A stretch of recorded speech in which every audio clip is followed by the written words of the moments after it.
தந்தை, மகன், தூய ஆவியினுடைய அருளும் ஆசீரும் உங்கள் ஒவ்வொருவரோடும் நிறைவாக இருப்பதாக. இன்றைய இந்த நாளிலே நாங்கள் எல்லோருமே எங்களை வழிநடத்துகின்ற எங்களுடைய துணையாளராகிய தூய ஆவியானவருடைய பெருவிழாவை நாங்கள் இன்று கொண்டாடுகின்றோம். தூய ஆவியானவர் எங்களோடு வாழவும் அவருடைய பிரசன்னத்தினாலும் ஆளுகையினாலும் நாங்கள் ஆட்கொள்ளப்பட்டு அவரிலே நிலை கொண்டு அவரோடு நாங்கள் பயணமாக ஆயத்தமாகுவோம். இன்றைய நாளிலே 2வது வாசகத்திலே தூய பவுலடிகளார் ரோமியருக்கு எழுதிய திருமுகத்திலே 8வது அதிகாரத்திலே 8வது 9வது திருவசனத்திலே இவ்வாறு சொல்லுகின்றார். கடவுளின் ஆவி உங்கள் குடிகொண்டிருந்தால் நீங்கள் ஊன் இயல்பை கொண்டிராமல் ஆவிக்குரிய இயல்பை கொண்டிருப்பீர்கள்.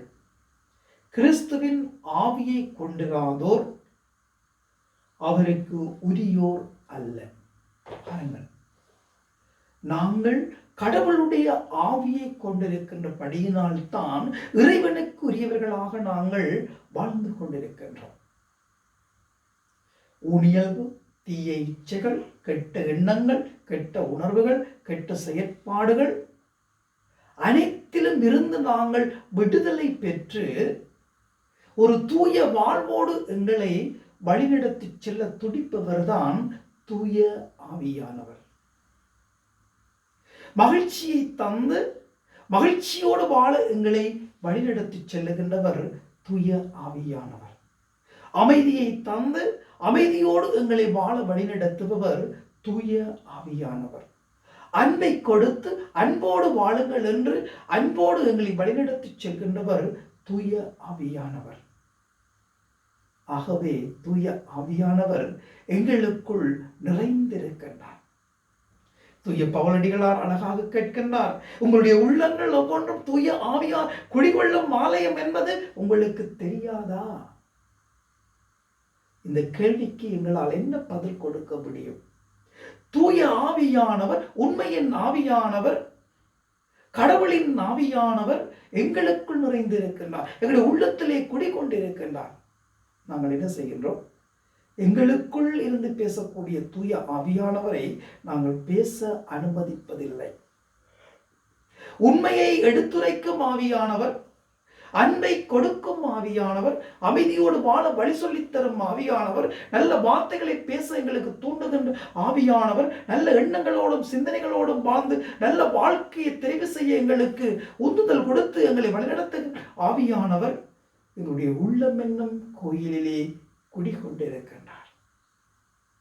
அந்த தூய ஆவியானவரை நாங்கள் பேச அனுமதிக்க வேண்டும். நாங்கள் எங்களுக்குள் இருந்து எங்கள் மூலமாக பேசுகின்ற தூய ஆவியானவரை நாங்கள் அனுமதிப்பதில்லை. ஏன்? அவர் எங்களோடு இருந்து எங்கள் மூலமாக பேச அவரை அனுபவித்தால் நான் உண்மை பேச வேண்டும், நீதி நேர்மையோடு வாழ வேண்டும், உண்மை உள்ளவனாக இருக்க வேண்டும், நல்ல வாழ்க்கையோடு இருக்க வேண்டும். எல்லாவற்றிற்கும் மேலாக இறைவனுக்கு உகந்த ஏற்ற தூய்மையான வாழ்க்கையோடு என்னுடைய வாழ்க்கையை நான் வாழ்ந்து கொண்டிருக்க வேண்டும். ஆனால் அப்படி அல்ல நாங்கள். ஆகவேதான் தூய ஆவியானவரை நாங்கள் பேச அனுமதித்து தூய ஆவியானவரோடு நாங்கள் வழிநடப்பவர்களாக நாங்கள் மாற்றம் பெற வேண்டும். நற்செய்தியிலே ஆண்டவராகிய கிறிஸ்து எங்களுக்கு சொல்லுகின்றார், என் பெயரால் தந்தை அனுப்ப போகின்ற தூய ஆவியார் உங்களுக்கு அனைத்தையும் கற்றுத் தருவார், நான் கூறிய அனைத்தையும் உங்களுக்கு நினைவூட்டுவார். எல்லாவற்றையும் கற்றுத் தருவார், எல்லாவற்றையும் நினைவூட்டுவார். ஆகவேதான் நாங்கள் தூய ஆவியானவருடைய வழிகளே செல்ல எங்களை நாங்கள் ஆயத்தமாக்கிக் கொள்ள வேண்டும்.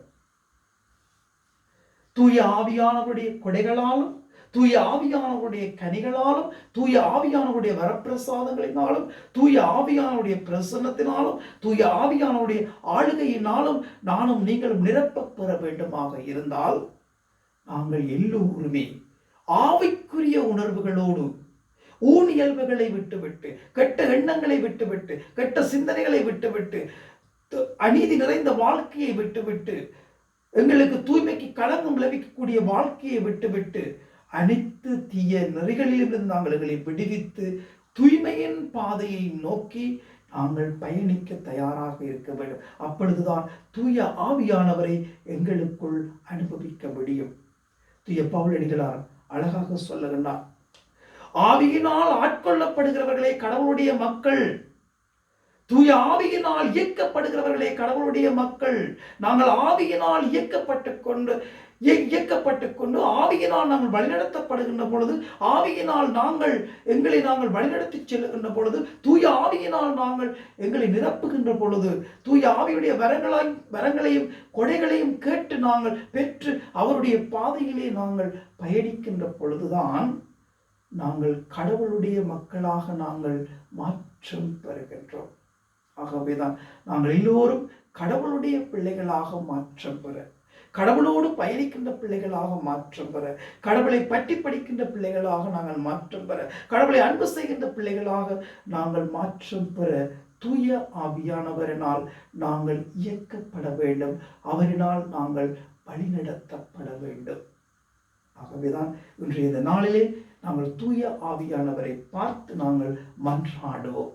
ஒருவரை ஒருவர் உள்ளார்ந்த ஆழத்திலிருந்து அன்பு செய்யவும், அமைதியின் கருவிகளாக நாங்கள் மாற்றம் பெறவும், ஒருவருக்கு ஆறுதலை கொடுத்து நிம்மதியை கொடுத்து தூய ஆவியானவர் அருளுகின்ற கொடைகளோடும் வரங்களோடும் கனிகளோடும் நாங்கள் வாழ்ந்து எங்களோடு வாழ்பவர்களையும் தூய ஆவியானவருடைய வழியிலே அழைத்து செல்ல, அவருக்குள் எங்களை நாங்கள் இட்டுச் செல்ல இன்றைய நாளிலே நாங்கள் தூய ஆவியானவரோடு பயணமாகவும், அன்னை மரி மூலமாக தூய ஆவியானவருடைய வரங்களை பெற்று அவரோடு அவர்களை நிலை கொள்ளவும் உங்கள் அனைவருக்கும் தூய ஆவியானவருடைய திருநாள் வாழ்த்துக்களை தெரிவித்து நிற்கின்றேன். எல்லாம் வல்ல இறைவன் தந்தை, மகன், தூய ஆவி உள்ள அனைவரையும் விரைவாக ஆசீர்வதிப்பாராக.